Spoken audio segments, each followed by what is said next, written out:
On today's Locked On Thunder podcast, we're joined by Lance Dawe of the Locked On Kentucky podcast to discuss Cason Wallace and how he did in college and how he will translate to the NBA. All this and more coming up on today's Locked On Thunder podcast. You are Locked On Thunder, your daily Oklahoma City Thunder podcast. Part of the Locked On Podcast Network, your team every day.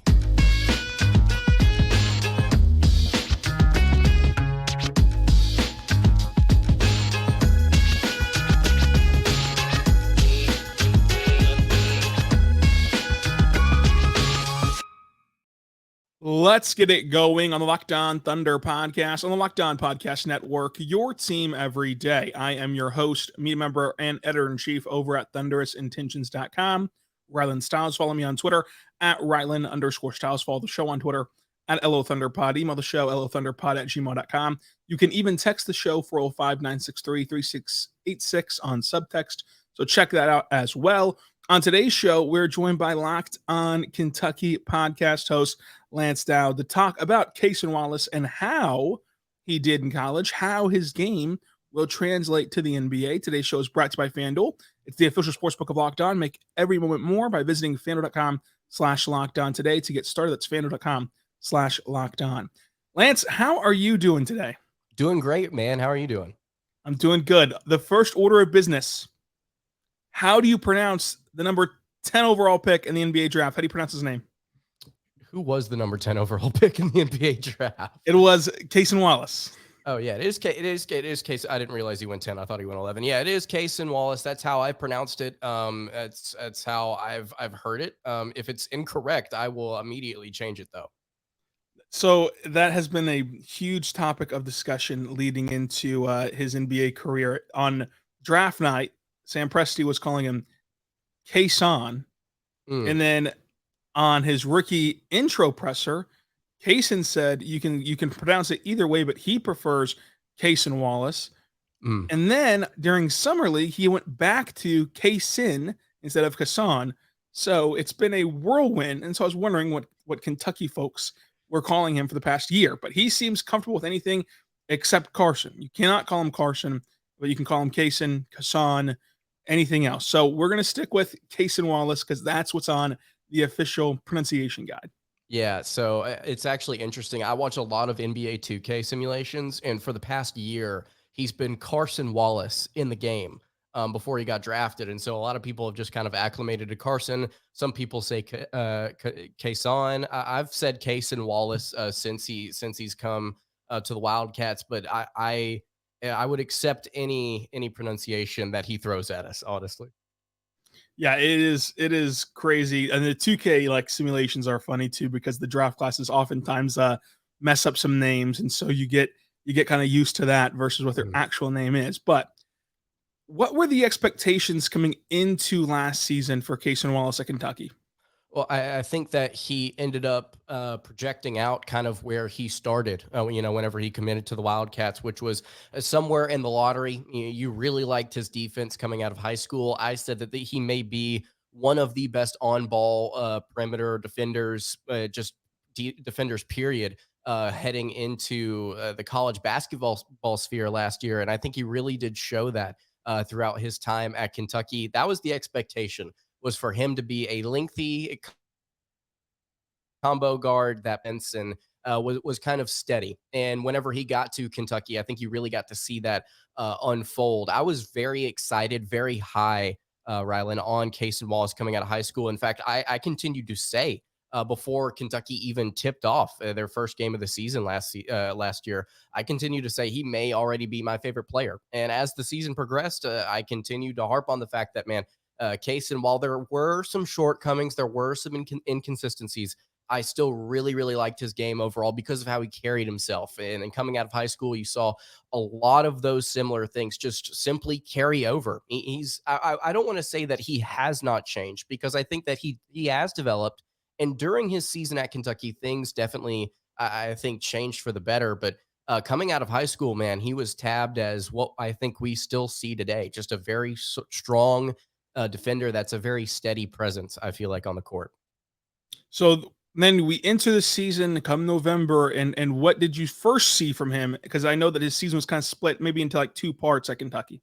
Yeah, so for the first few games of the season, in that non-con slate, I can't remember exactly how the games broke down, but you saw Kentucky really struggling out the gate against a couple of different opponents. Gonzaga, Michigan State. That was a game I got to see in person, and I got to watch Cason alongside some of Kentucky's other guards really struggle under pressure. That's kind of what my first impressions were of him. Is like, man, although he has been just kind of a steady hand whenever it gets to crunch time, whenever it gets to, okay, the offense has got to find a way to get a bucket here, whether it be to get back into the game, whether it be to hold off an opponent, whether it be to prevent Kentucky from going into double overtime against Michigan State. And guys like Wallace, whenever they were given their opportunities, they weren't able to execute.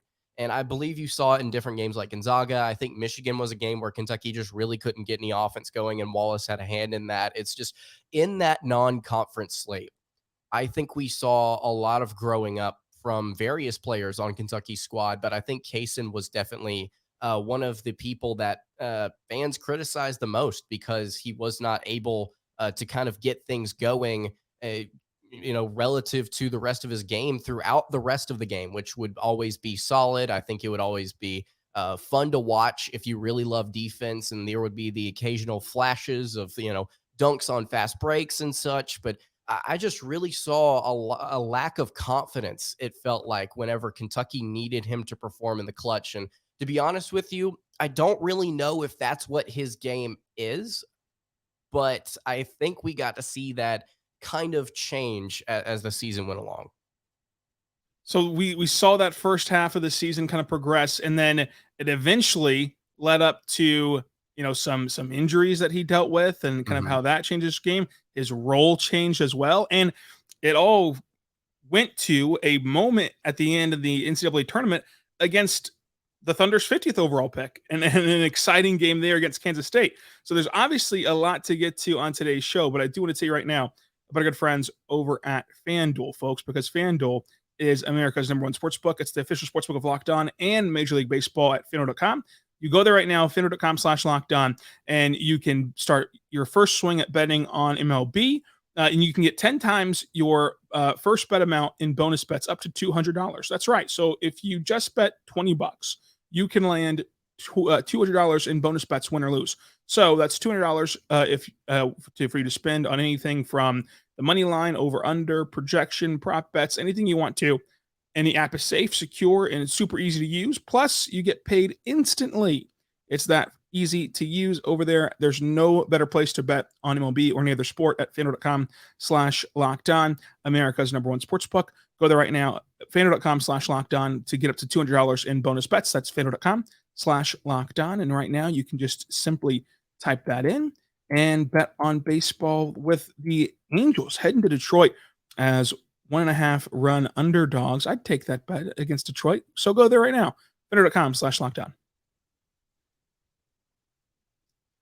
We're back on the Locked On Thunder podcast, on the Locked On Podcast Network, your team every day. Thank you so much for making us your first listen every single morning, every single day. We're here for you, talking Thunder basketball. For your second listen, check out Locked On Kentucky, check out Locked On NBA. And Lance, we're talking Cason Wallace's career at Kentucky. So let's start this next segment with the on-ball, off-ball nature of his offense. Which did you think that he was more comfortable in, thrived in more, and when did that kind of flip happen, and why did the flip happen for Kentucky? So you have to look at the injuries, I think, whenever you talk about, what was better, what was more comfortable, what wasn't. So for the first half of the season, through that non-conference slate, I mean, statistically, I think Kentucky kind of utilized him both ways. I think they tried to kind of figure out what he was most comfortable with. Severe Wheeler had been Kentucky's starting, one for the past couple of seasons. And I think Kentucky was, mostly running the offense through him. But whenever Wheeler kind of went out with an injury, Wallace had to step in. And I think statistically there were a few games where he was impressive.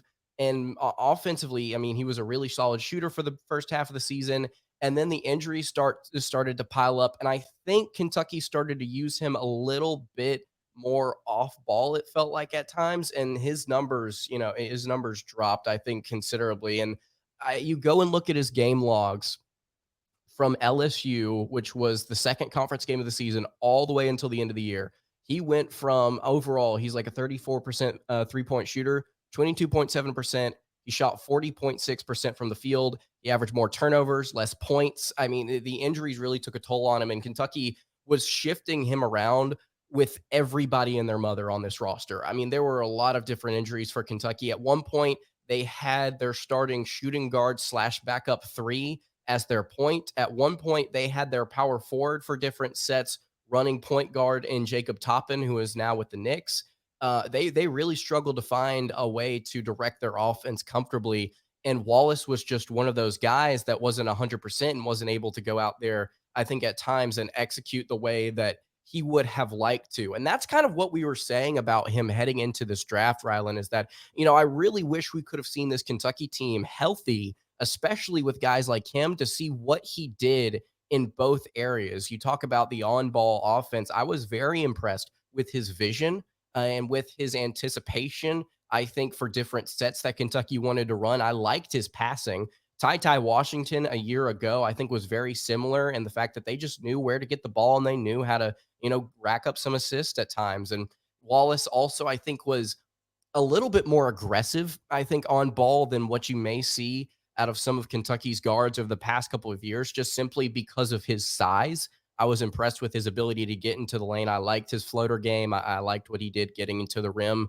And then off ball, I was less impressed, I think, with what Cason Wallace did. If my memory serves me correctly, watching them game in and game out, I preferred Wallace with the ball in his hands as opposed to waiting for somebody to get it to him, because I felt like he was more in control of what was going on than any other player that Kentucky had on roster. So again, they kind of mixed some things up. They kind of shuffled some things around. Statistically, you saw a dip once he got hurt after that non-con slate. I mean, obviously it gets tougher once you start to play in the SEC, but man, injuries, rotation issues, the coaching staff really struggling to find an answer and putting Cason and alongside other guards in uncomfortable situations.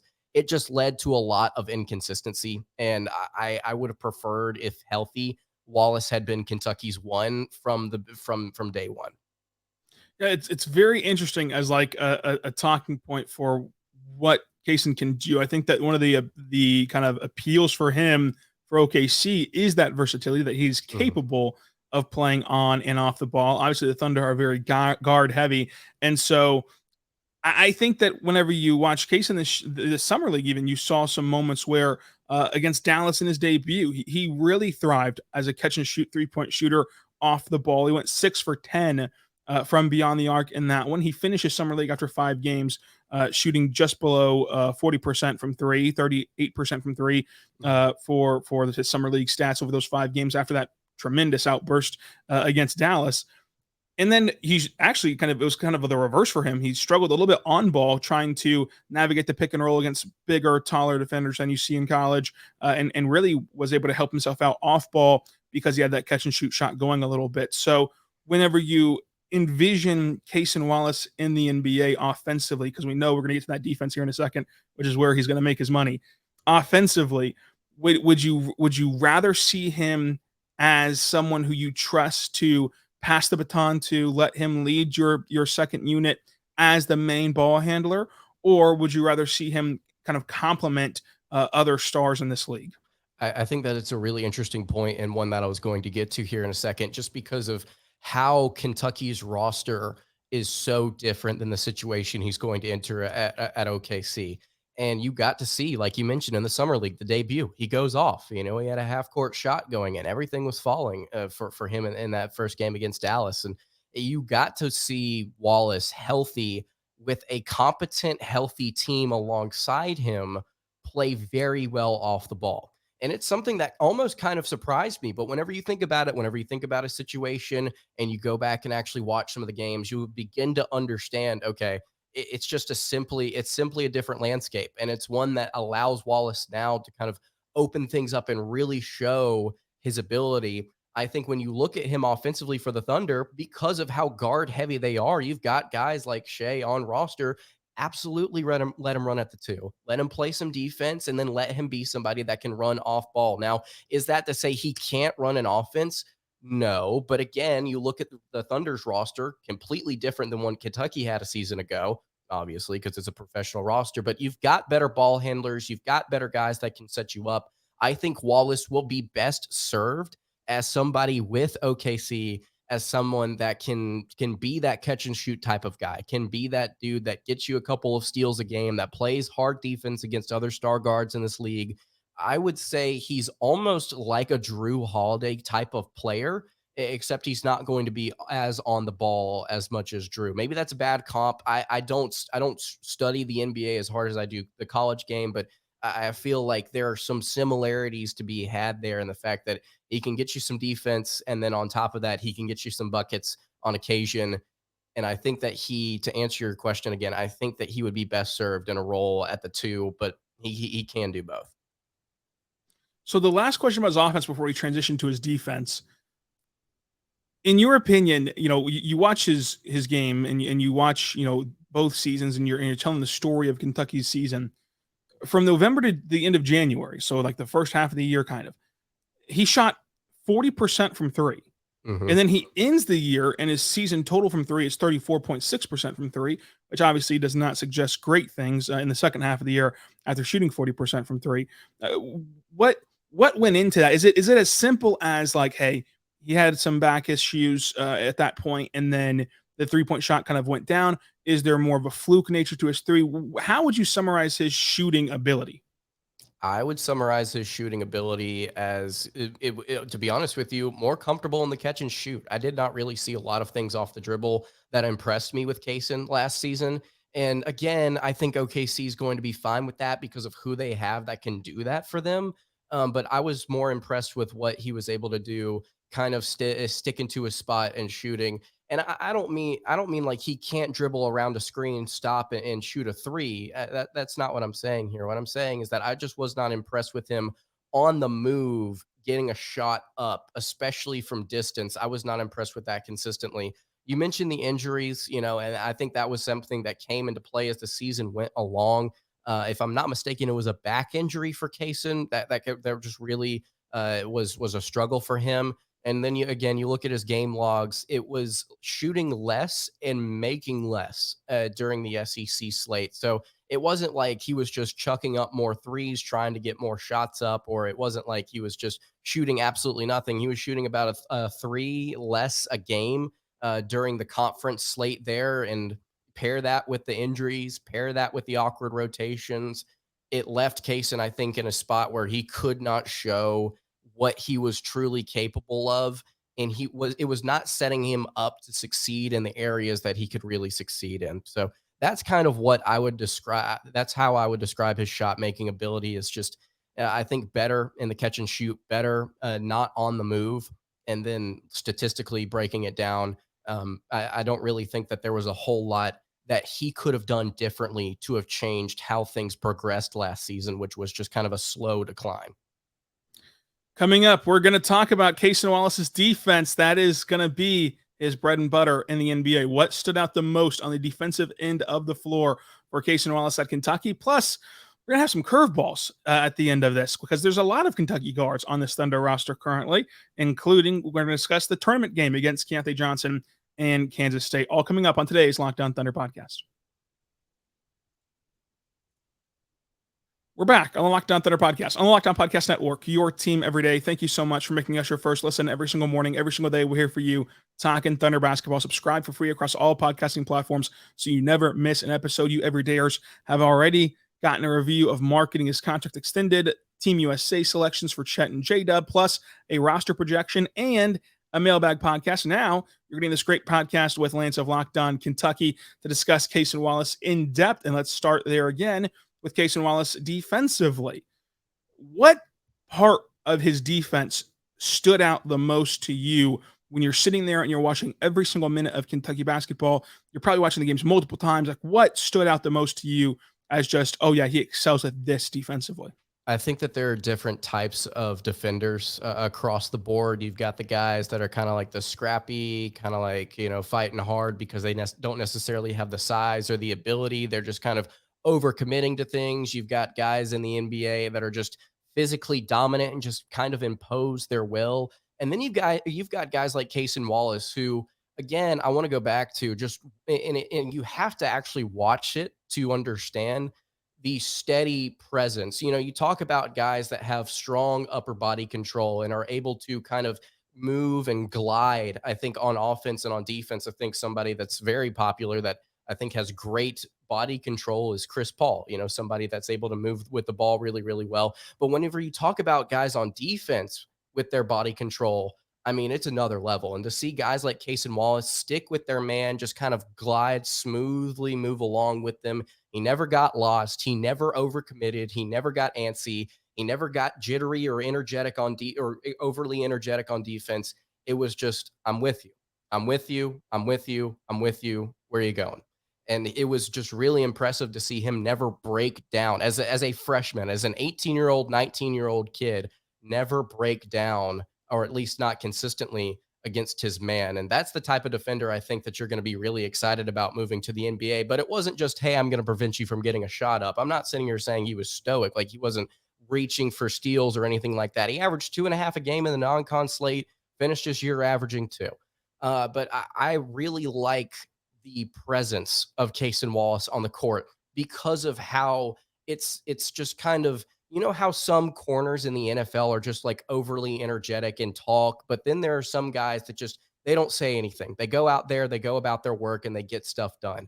That's the type of guy Cason Wallace is, where it's just quiet, efficient defense. And when you talk about what he does on ball, again, it's just you don't really see guys breaking him down often. And when you talk about the perimeter defense, it's just you don't see guys getting off shots against him often. It goes back to the 6'4" length. So he's the perfect combo guard. He's the perfect defender that you're going to want out there. And whenever you see him actually develop and get some years in the league, I think he has the ability to form into one of the NBA's best if he's able to get that type of time. That is going to be very exciting. And I think that we saw that a little bit in Summer League, where no matter who he was tasked with matching up with, it felt like he played at their pace of if he was a really fast guy, he somehow still kept up with them and was right in front of him. If he was a very slow, methodical guy, he still was able to be on balance and against that, right in front of that player. So the defense there was great. In your opinion, how many positions can Cason Wallace guard in the NBA? 2, comfortably 3 if needed. I think that you could see him easily, get 1 and 2, and he can handle a forward or a wing. I would not stretch him down to a guy that's 6'7". I just wouldn't put him in that type of matchup, because at that point you're concerned about, just physically being overpowered. And it truly just depends on the style of player at the 3. If you've got somebody that's more of a fluid ball handling type of forward, type of 3 wing type of guy, absolutely. Let's see if we can try it out, put him on him. I think Cason Wallace could handle him, but not as good as he could handle 1 and 2. So 1 through 2, yes. Put him on a wing if you need to. I would not go to that matchup to begin with, though. That's not where I would feel comfortable. That is all great stuff. Now, the Kentucky season ended against Kansas State, and it was a magical Kansas State run. Their team was basically all transfers, and they were able to go a long way. But it was a matchup between Cason Wallace and Keyontae Johnson, and Sam Presti was in the arena, and he ended up drafting both of those players. What do you remember from that game? And is there anything specific from Cason's game or even Keyontae Johnson's game that you remember from that contest? Yeah, I remember Cason going off. He was like 9 of 11 in that game, and was an absolute bucket getter for a Kentucky team that, again, just was devoid of offense at times. And what I remember from that game was Kansas State. This is just going to be me complaining here for a second. I remember Kansas State getting to the rim and not being able to finish in the first half, getting to the rim in the second half and hitting really tough shots, and then hitting some bomb threes, one of them from Johnson, maybe a couple of them from Johnson, if I'm not mistaken, just to kind of seal the deal against the Wildcats, against the Kentucky Wildcats, I should say, considering they're both Wildcats. But I remember Cason just kind of getting what he wanted to inside the arc, whether it be the floater, whether it be getting to the rim and finishing with layups. And I believe he only had 1 or 2 3-point attempts that game. I don't have that pulled up, but I think he might have made the only shot he took from outside the arc. So I just remember Cason just getting into the paint and just kind of overpowering people, and that was impressive to see from a guard that did not do that a ton, but showcased the ability to. And I hate the fact that Kentucky lost that game. I feel like there were a lot of things that were going against both of those teams actually because of the facility and the weirdness of like having to like rework the goals because apparently something was broken, and just not a lot of great shooting, I think, from both sides. And so I just remember a lot of negative things from that game, but Cason Wallace was definitely a bright spot. You nailed it. In that game, Cason, 21 points, and he had 9 rebounds, 4 assists, 2 steals. He did go 1 for 1 from outside. And inside, he shot 81% from the floor on his way to 21 points. That's very incredible in that loss to Kansas State. And he only scored more than that twice, and it was once against Florida A&M, but once against Arkansas. So that was an impressive game. Arkansas had a lot of quality NBA prospects on their roster. So how often would you say that Cason went and just was able to transform into this bucket getter? Because I think that it would be good for Thunder fans to know that or see that, because in Summer League, it's kind of different. You're trying to find your footing in the NBA. You're trying to you kind of play within your system, play within your team, and you're just kind of all new and stuff. So whenever Cason was in opportunities to play in Summer League just kind of by himself almost, where he was like one of the only premier guys on the court because everyone else was resting, he kind of struggled a little bit offensively. What did it look like whenever you stripped down the parts of Kentucky and it was like his team? How did he go about getting those buckets? I think that it's kind of reflective to be honest with you, what you saw in that Kentucky Kansas State game. You go and pull up that shot chart, and you'll notice he took 2 mid-range jumpers, both of which that he missed. He made all of his shots in the paint, and he made that 1-3 from outside the arc. Cason Wallace at his best is somebody that works inside the paint and inside the arc and is able to occasionally get a 3-point shot up, selective 3-point shooting so that he can be efficient in that area. And it's just kind of blowing by guys. Arkansas, Florida, Missouri, Auburn, those are a few different teams that Cason Wallace, I think, was really good against last season, just looking at his game logs. And scoring-wise, a lot of those games, you look at what he was able to do, it was a lot of inside the arc shots outside of the Missouri game where he ended up taking 13 3-point attempts. But let's not talk about that. I was impressed with what Cason was able to do, getting past quick teams and just kind of outmaneuvering them, I think, at times on offense with his speed. And Kentucky was able to do that at different times with their transition offense a season ago. But Wallace at his best was a selective 3-point shooter, somebody that utilized his floater game really, really well. And I want to emphasize really well. He was really able to get those shots going consistently, and somebody that was able to kind of flow with the pace of the other team at times. And we talked about that with his defense. I think you could also see that out of his offense as well whenever he was clicking. I know you're very busy. You got a lot going on, especially with football season right underway. You cover 2 SEC programs, so you are truly SEC ready. We're hoping that Oklahoma is SEC ready around these parts. But I appreciate your time. Let's wrap it up here with, in your mind, how good can Cason Wallace be? I think that he can be a starting combo guard in the NBA, depending on the team that he sticks with, whether that be the Thunder, whether that be elsewhere. He can be a starting 2 guard. He may not be statistically the most dominant player, but I think his ceiling is definitely making some all defensive teams here in the future, and just kind of being a mainstay. If he's able to get his scoring ability up a little bit, just a little bit, I think that he's a second or third all NBA type of player every other year. And then the Thunder also roster SGA, who we know is a superstar, but TyTy Washington was also dumped off to OKC, and Yes, he's going to go into the training camp and try to battle for a roster spot. Maybe he earns one. Maybe he is off somewhere else as well. But what is your take on TyTy Washington, having seen him at Kentucky, and then of course seeing the start to his kind of rocky NBA career in a weird organization in Houston?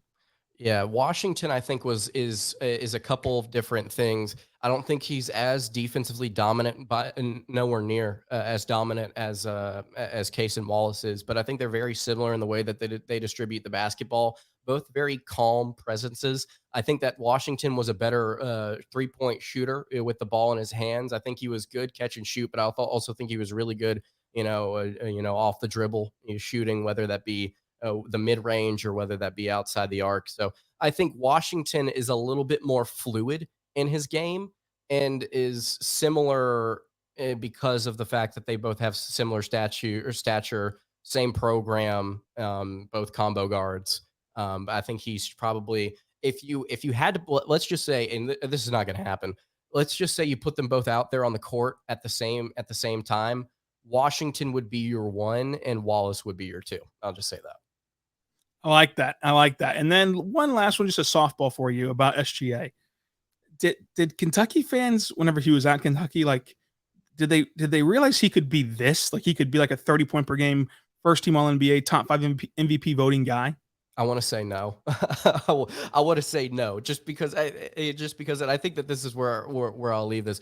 Look at some pictures of his frame at Kentucky and look at his frame now. And if you had told Kentucky fans, hey man, this is what he's going to look like in 7-8 years, I think people would be like, oh, well, then he's definitely going to be this, that, or the other. But because of just how just different he looked, and also I think that his game just simply hadn't evolved in terms of offensively what he was able to do. If you had shown them a picture of him now, I think a lot of people would have jumped on the train. Lance, thank you for your time. Let them know where they can find you on Twitter or X or whatever it's called now, plus all the work that you do covering these SEC programs. Yeah, absolutely. You can follow me on Twitter at Lance Dawe_. You can follow my show, the Locked On Kentucky Podcast, wherever you get your podcast. If you're on YouTube, would appreciate it if you guys went and threw a sub my way. Probably going to have another guard or something for you guys in next season. So I'll probably be back on the show talking about him too. So yeah, follow me on Twitter. Hit me on the socials, and then also subscribe to the podcast. So I'd appreciate it as well. Of course. Sam Presti loves his Kentucky Wildcats, so make sure you go check out Locked On Kentucky from now all the way through the end of time. Until next time, be good and be good to one another.